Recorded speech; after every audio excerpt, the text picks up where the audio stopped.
निस्वार्थ से प्रारंभ हो करके जब हमारी वृत्ति का विस्तार होता है तो उस विस्तार में व्यक्ति के जीवन में भले ही उतनी उज्ज्वलता न दिखाई दे। मानो शंकर जी जब का देवताओं की काम के द्वारा प्रहार किया गया और शंकर जी की दृष्टि खुली तो बाद में भले ही काम को कष्ट भोगना पड़ा, काम को भले ही उन्होंने जला दिया, परंतु में तो भगवान शंकर को विवाह करना स्वीकार न करना पड़ा।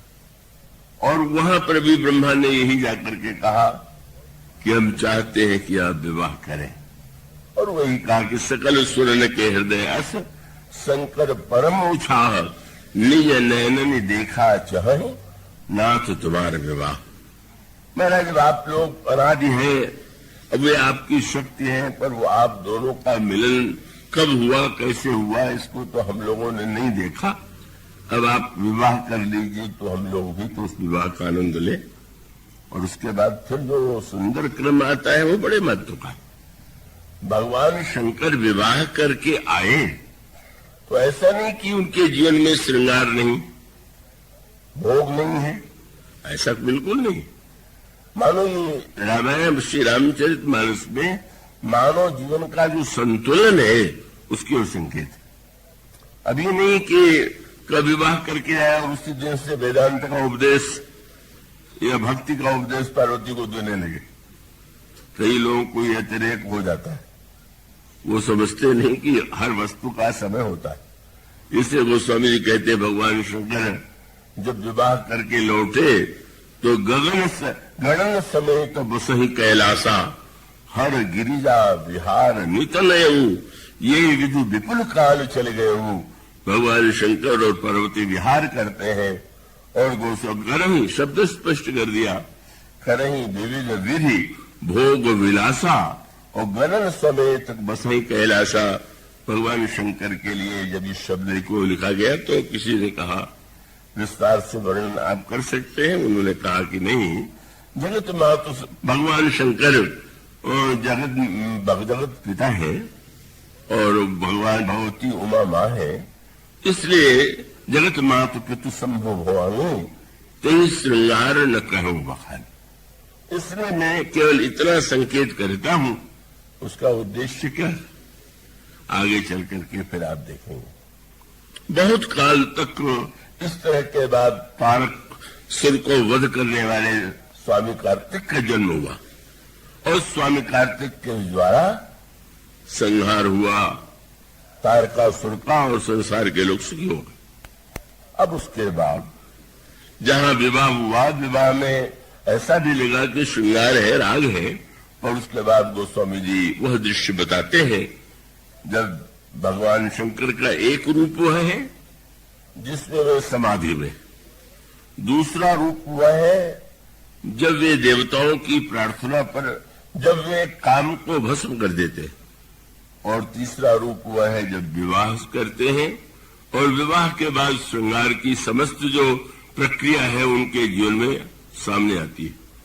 और उसके बाद गोस्वामी जी ने कहा फिर एक ऐसा अवसर आता है कि जब वट वृक्ष की छाया में भगवान शंकर अपने आप अकेले थे। शंकर जी कोई शिष्य भी साथ में नहीं था, कोई गण भी नहीं था। आपने अपने जो बागांबर था वो बागांबर शंकर जी ने अपने हाथ से बिछा दिया और वट की छाया में बैठ गए।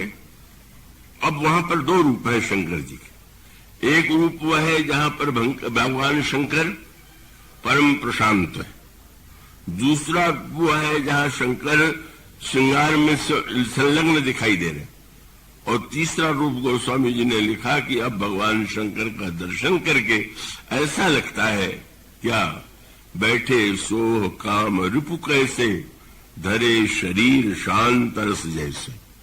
और तब पार्वती भल अवसर जानी गई शंभु पहमात भवानी।